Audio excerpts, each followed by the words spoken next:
There are fairies on the farm. My award-winning fairy fantasy novel, The Ghost of Nothing, is available now in paperback, hardcover, ebook, and audiobook, so be sure to check it out.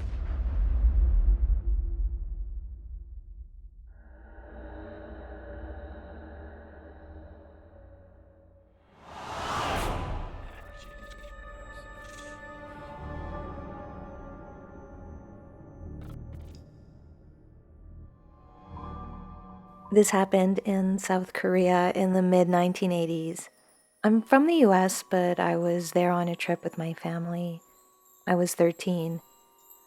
One day, we woke up early so we could spend the whole day hiking. It was a gorgeous day, perfect hiking weather, and we were all excited to climb the mountain and take in the views. We were a part of a guided hiking tour, so we were with a large group. We hiked along the ridge line at first, and at some point after that, I wandered away from the group without anyone noticing. I can't remember why I wandered off on my own. I was quite a dreamy child, easily distracted, so I was probably following a butterfly or something. I had wandered quite a distance away from the group, maybe as much as a mile, but instead of becoming apprehensive, the further away from them I got, the more I felt at home and at peace with nature. As I veered into a small valley, I felt so happy and comfortable, I began to sing. I wasn't singing in English or Korean, but in words I made up myself, a kind of gibberish. But then, to my surprise, I heard a voice singing back to me in the same sort of gibberish made up language. The voice was male, a pleasant tenor, but not one I recognized as belonging to one of the people in the hiking group. I did think maybe someone was putting on a voice and joking around, so I kept walking, trying to find whoever was singing. And eventually, I noticed through the trees a house. This house was a near palatial house, and I found this out later. It was in a style which had been common in the area roughly 2,000 years previous. As I moved closer to the house, I could see that there was a man standing in front of it, near a short gate. The man was extraordinarily beautiful. He actually seemed to glow. I was about 4 feet tall at the time, a very short 13 years old, and this man stood at least 7 feet tall, though my perception of his height could have been colored by my own shortness. He carried himself like a warrior. He had fierce yellow eyes. His hair was black and fell to his knees with an iridescence reminiscent of a raven's wing. He had pale, pale, pale, luminous skin. He was dressed in the most beautiful clothes I'd ever seen. I know now, after researching, they were traditional Korean clothes from roughly the Shilla dynasty. They indicated someone who would have had a high, noble social status at the time. But I didn't know this then. When he saw me, he smiled, and his smile seemed to brighten the entire afternoon forest, as though he'd lit a military-grade searchlight in the undergrowth. I wasn't afraid, though some part of me suggested I should have been very afraid. But I had this weird feeling that I knew this man from somewhere. Strangely, I remember thinking, everything's fine. There's no reason to be afraid. He won't eat me. In retrospect, that was an extremely strange thought to have had, and now I do wonder if it was somehow planted in my mind. I approached him. He had an almost magnetic pull, and suddenly he was hugging me, and his arms wrapped around me were so tight, it was hard to breathe. But this didn't last long. He took me by the hand and looked into my eyes. The main emotion I got from him was relief and joy, as if he knew me and I'd been lost for a long time, and now we'd been reunited. We went into the house, and I had this strange feeling that it was my house somehow, and he said that it was. He called me the lady of the house and began to compliment me in an extravagant way. Mixed up with the compliments, he would slip in words like bride or mistress, as if I was betrothed to him, which was very weird and was starting to make me nervous. I began to recall stories my grandfather had told me as a child about these beings from Korean folklore that I should always be wary of. I didn't take these stories seriously at the time, but now I was starting to wonder if this was what I was dealing with. The man brought me into a room where a feast was laid out on a table, and remembering my grandfather's stories, I decided to compliment the beauty and smell of the food while eating nothing. He put his arms around me again, and he hugged me so tight that again I couldn't breathe, but this time he wasn't letting go. I was starting to feel panicked when suddenly I heard the front door open, and then this elderly Korean man came barging into the room, shouting in a gravelly voice. He said, "Not yet, Fox. She's not of age in her world. There will be no liver for you today." The old man then grabbed me by the arm and hustled me out of the house, muttering curses at the gumiho, or fox neighbor. I didn't protest. I went with the old man willingly, feeling like it was the safest thing to do. We walked out in the woods together for what felt like a long time after that. I was trying to process that this was actually happening, that this was all real, so I didn't say much. He was wrinkly, considerably shorter than the fox, but still taller than my 4 feet high at the time. His skin was rough and dry. His clothes were wild, too, like he'd been a scholar at some point but ran away to the mountains for a purer existence. So his clothes were now patched and mended with forest bits. Soon I could see my parents and the hiking group between the trees. They had stopped near a collection of large rocks and were sitting on them and talking and eating snacks. They didn't seem to have noticed that I had been gone. The old man told me the area they were sitting on was a sacred place to him, and I felt bad and told him I was sorry they were disrespecting his sacred place. He shrugged and said, "Humans are like that," and that none of it truly mattered, because playing janggi, Korean chess, with the other folk was infinitely more enjoyable than bothering with humans.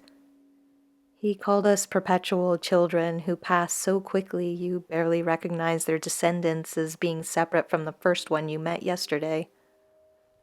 Then he gave me a small shamanic mirror and told me to go back to my family. So I did. I returned to my parents and immediately apologized for wandering off. They asked what I was talking about. They said I'd been right there with them the whole time, and yet I knew that I hadn't been. Growing up after that, I became fascinated with Korean folklore. Actually, I have what you could call an obsession with understanding what I experienced that day. I've researched Korean folklore and similar folklore from around the world. The various words used for beings like the ones I encountered, fairy, yokai, dokebi, efreet, what have you, are, I believe, describing, if not the same beings, then species that are remarkably similar to each other, which are specific to an ecosystem that lives alongside ours.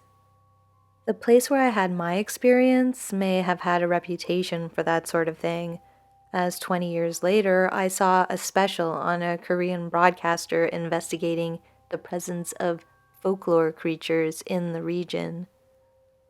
I'm fairly certain now that the old man I met was a mountain being. and that he saved me from an extremely dangerous situation. I'm so grateful to him. I still have the mirror he gave me and will cherish it always.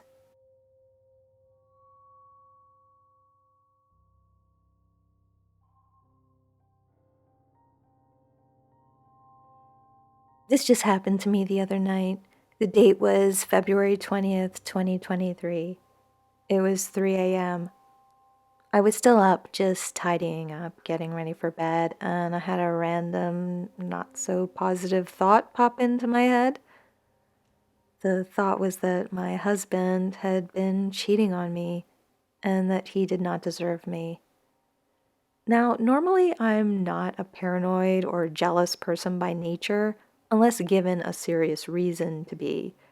But this thought was so intrusive and negative, it kind of threw me off. I decided to just put it out of my head and try to get some rest. I often have bad dreams of someone chasing me or trying to hurt me, so it usually takes some time for me to nod off. So there I was lying in bed, almost asleep, when I heard a small, mumbled voice, which seemed to be coming from the direction of my closet. It was so real sounding, I got up and inspected my closet, but there was nothing there. I tried to fall asleep again and eventually dozed off and started dreaming. In my dream, I was dressed in an older style dress. It looked to be a green, blue, cottagecore, romantic looking type of dress, floor length. It was nice, but not my style of clothing. I'm sort of a tomboy and wear pants all the time, jeans, PJ pants, anything athletic or comfortable.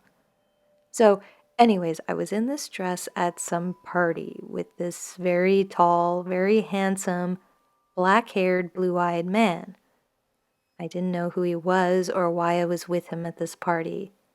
Although in the dream, like in many dreams, everything seemed perfectly normal at the time. I looked down at my ring finger and saw a huge, gorgeous, heart shaped stone ring on my engagement finger. I gasped and said, "Wow, it's beautiful. Thank you so much."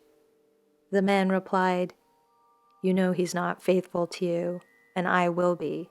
I know you're sad, but it will fade in time." He gave me this look as if he knew I was still in love with my husband, and he was fine with that. But he wanted to marry me anyway.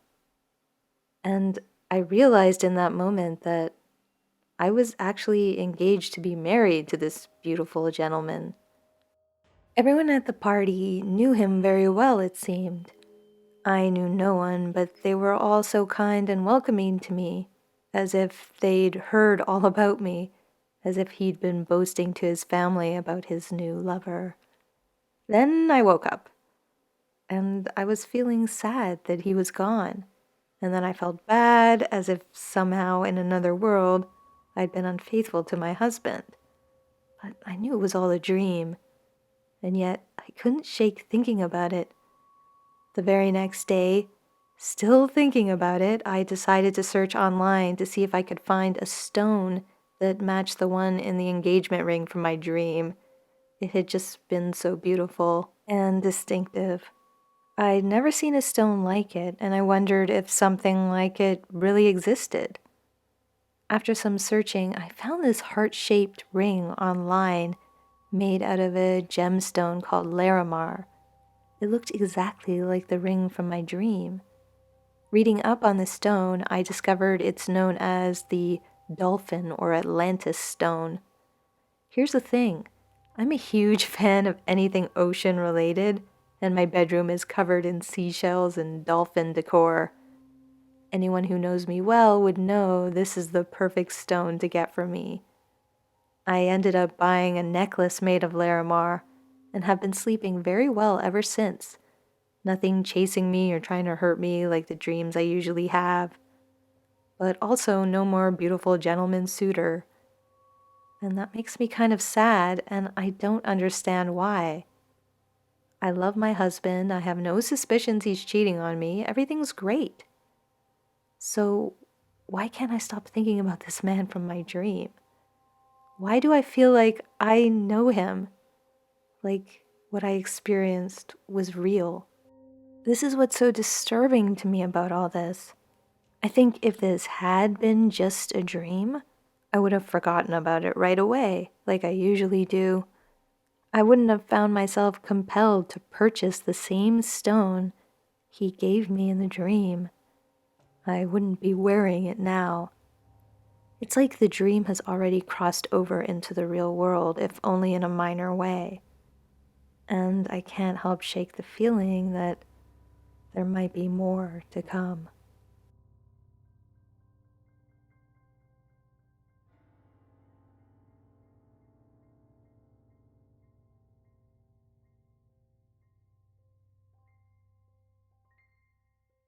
I'll begin with a bit of necessary background. First, I've always loved the idea of fairies for as long as I can remember. As I grew up, my love of fairies got me into folklore, especially Celtic folklore. I was born into a Christian household, and at present, I do identify as a Celtic and Catholic Christian. Also, I was born with cerebral palsy and have been in a wheelchair since birth. I had and have a loving family, but there's an isolation that comes from being in a wheelchair since birth. I have a vivid imagination and have lived in my head a lot, but I believe I have a firm grasp on what's real and what isn't. Now, with all these disclaimers out of the way, on to my experience. I was in my late 30s, I'm 49 at the time of this writing, and I did a guided meditation to find a fairy lover. Now, to be clear, I meant it as a joke, truly. Even when a very vivid image of a dark-haired, blue-eyed, handsome man who called himself Tasian came into my mind's eye. Even when we started talking and really getting to know one another, I told myself I was merely talking to myself. And yet I had this kind of eerie sense that there was more to him than that. But I never thought too much about those feelings. Honestly, it felt kind of pathetic to have what amounted to an imaginary boyfriend.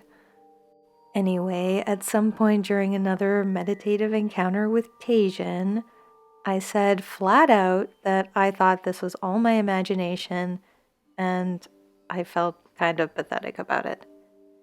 He replied that I didn't have to believe the truth in order for it to be true, and that I knew deep down what was real and what wasn't. He said he and I had known each other and had been together across several lifetimes. I wasn't convinced. Again, this all just smacked of my own overactive imagination. Then, 2 days later, my mother told me about a dream she'd had. She said she dreamed I was with a young man, and then she went on to describe my companion in the most minute detail. I was shocked. The man she described sounded like he looked exactly like Tasian. I had never mentioned my inner life to my mom or others in my family. What were the odds of her being able to describe someone who I knew to be my fairy companion so clearly? Unless he'd truly visited her in her dreams. But how would he be able to do that if he was merely a figment of my imagination? This was the first indication that Tasian was more than a figment of my imagination. More were to come.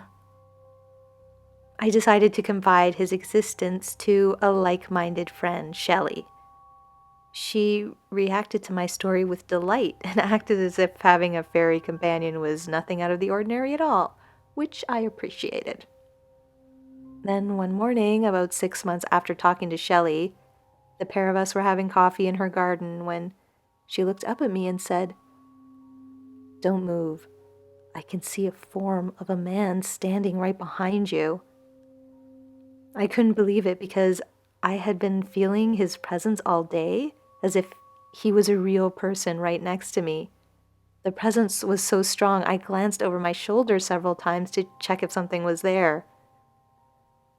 Shelley said this, and then a split second later, this raven, which had apparently been in the garden but that neither of us had noticed, suddenly took off into the sky. It flew so close to me that the tip of its wing grazed my shoulder. Shelley and I yelped in surprise and then laughed, but our giggles had a nervous edge to them. My heart was pounding, partly with excitement but also with a tinge of fear. That was the day I started to believe my imaginary fairy companion was real. 3 days later, I was at a barbecue at Shelley's house.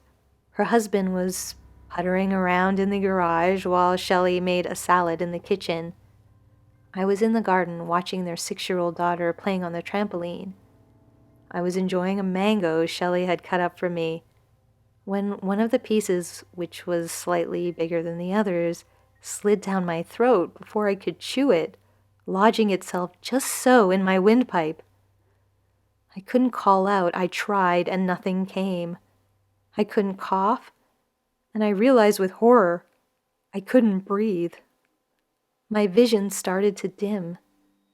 Then I sensed him, Tajan, and the next instant Shelley came rushing from the kitchen, calling for her husband. The next few moments are a blur in my memory, but the piece of fruit was quickly dislodged and I could breathe again. A few days later, I asked Shelley how she knew I was in trouble, since I couldn't make a sound. She told me she heard a man's voice telling her to go check on me. She ignored the voice at first, thinking it was her imagination. But then the voice came again, more urgent and insistent. So she dropped everything and rushed outside and found me choking. Shelley and her husband saved my life that day, and I'm forever grateful. But they wouldn't have known it needed saving without that voice. So is Tajan real? For me, he is very real, and the closest thing I've had to a romantic relationship. He inspires my writing and brightens my dreary, monotonous existence. With Tajan, I'm not disabled, I'm just me. We laugh, we fight, we cry, we love. And those times I start to doubt, a raven shows up out of the blue, as if to remind me.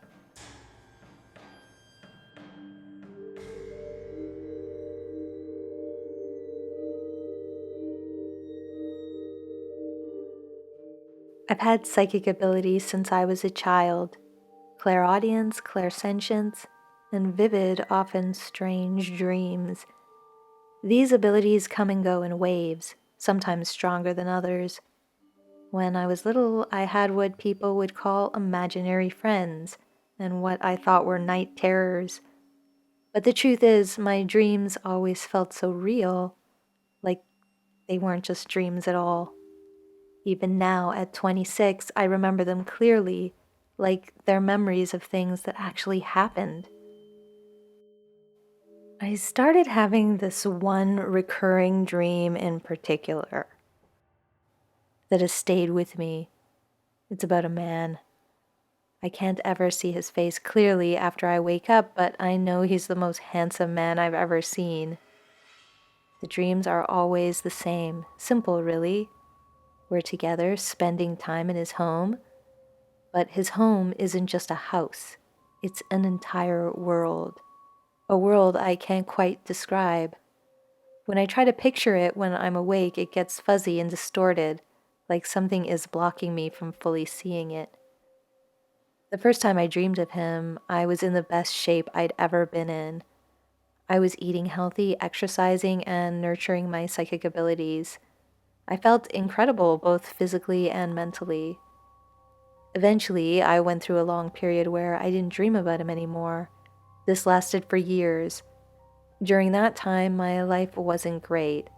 I wasn't taking care of myself the way I had been. I wasn't eating right, exercising, or practicing my psychic gifts. And just like that, the dreams stopped. I would think about him every once in a while, but the memories were faint, like they were slipping away from me. Then one night, after I had gotten my life back on track, he came back. This time, it wasn't just a repeat of the first dream, it was a continuation of it.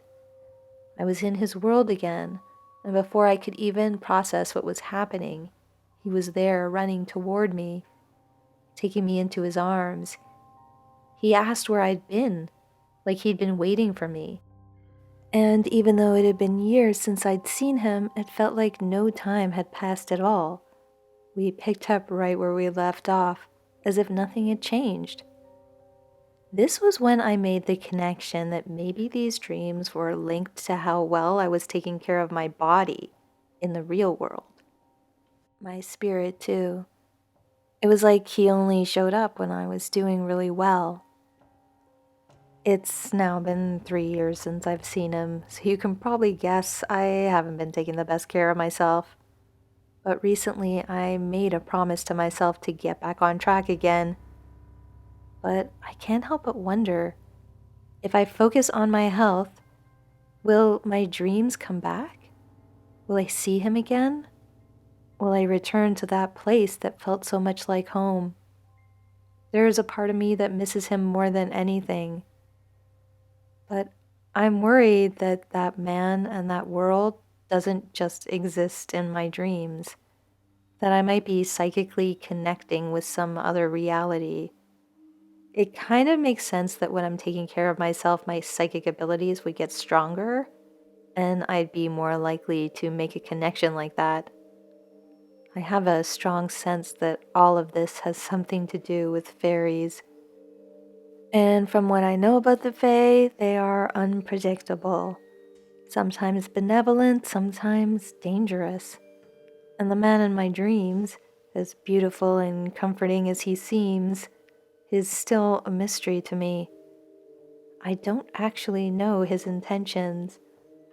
The idea of reconnecting with him, with them, is tempting, but there are a lot of unknowns. The Fae don't play by our rules, and I have no idea what they want.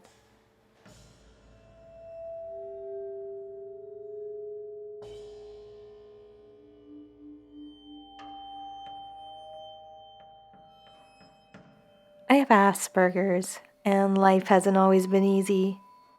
I've always felt different, like I didn't quite fit in with the rest of the world. To make matters worse, I've been stuck in an emotionally abusive relationship for a while now. I keep trying to see the good in people, hoping they don't mean to hurt me, but sometimes it's hard to keep that hope alive. One night, after an especially difficult day, I had a dream that felt so real it stayed with me. In the dream, I was alone in a dark forest. The trees were tall, their branches twisting together above me, blocking out the sky. I felt small, lost, and afraid. The air was cold, and every little sound, the snap of a twig, the rustling of leaves, set my nerves on edge. I didn't know where I was, but I knew I had to keep moving. Something inside me told me I couldn't stay in that place. Then, through the shadows, a light appeared. It was soft at first, just a gentle glow in the distance, but it grew brighter as it got closer. A man stepped out from between the trees. He was tall and graceful, with long, pale blonde hair that seemed to shimmer in the faint light. His skin had a soft glow, and he wore robes of a light, almost ethereal color. I didn't know who he was, but something about him made me feel like I could trust him. At first, I didn't move, unsure of what to do, but as he came closer, I felt calm. His presence was comforting, like he understood the pain I'd been holding inside. I didn't have to say anything, he just seemed to know. He held out his arm, and without thinking, I stepped forward and hugged him. The relief was immediate, like a dam had broken inside me. I started to cry. The man didn't say a word, he just held me, and I felt safe for the first time in what seemed like forever. He smelled faintly of jasmine and something else, something warm and comforting. I cried for a long time, and he stayed with me, silent but understanding.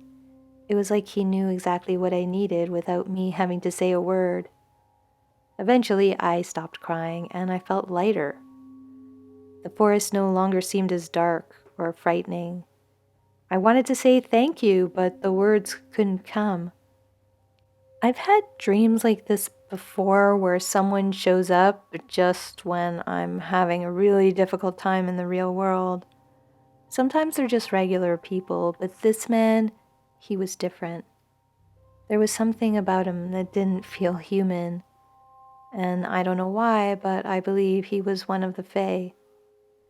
Fairies are strange, and sometimes they can be frightening, but this one wasn't. He felt protective, like he was giving me strength. When I woke up, I felt at peace. I'm still in the same relationship that hasn't changed, but this dream and others I've had since are been giving me hope. I feel like the Fae, someone out there anyway, is watching over me, quietly helping me find the courage to make a change.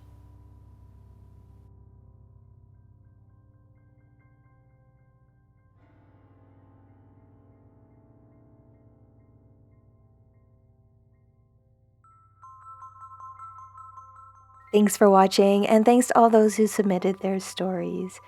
If you're interested in reading my fairy fantasy novel, The Ghost of Nothing, if you haven't read it yet, it's available in bookstores on Amazon and on Audible as an audiobook. It's a spooky, supernatural fairy story about a girl from a haunted town that turns out to have a bigger fairy problem than a ghost problem. It's won some award now, which is pretty cool, and is getting great reviews. So if you like this channel, I think you'll enjoy it. All the links are in the description and pinned in the comments. I was also given some extra free copies of my audiobook by Audible, and I decided I'm going to give them away in a draw. So basically, I'm going to randomly choose someone from those who are subscribed to either of my newsletters, either Fairy Lights, my fairy newsletter, or my writing newsletter, The Shaken Tree. I'll probably do this for a few months because they gave me a few codes. So if that's something you're interested in, be sure to subscribe to one of my newsletters. They're both free and they're both linked below. If you have a story to share, head over to scaryfairygodmother.com and you'll find the form there for you to fill out with your story and all the details about what happened. We all really want to know, and I'm looking forward to narrating it. The links are all in the description. As always, I'm sending out extra special thanks to all my supporters on Patreon and to anyone who's joined the channel or made a one-time donation through PayPal or Ko-fi or became a voluntary paid member of my newsletter. I really appreciate you guys so much and the support you're giving this work. If you like this channel, the stories I tell here, and would like to lend your support, all the different support options are in the description below, and I thank you so much in advance. You are helping to keep this channel going. The stories in this video came courtesy of subscribers and the Fairy Census, so thanks to everyone who submitted. The stories were edited for dramatic or narration reasons. To read the Census stories, follow the link in the description. Please leave a comment below, like, share, and subscribe if you're new. It really helps the channel so much when you do that. And hit the bell to receive notifications of new videos. And until next time, this has been a visit from your scary fairy godmother.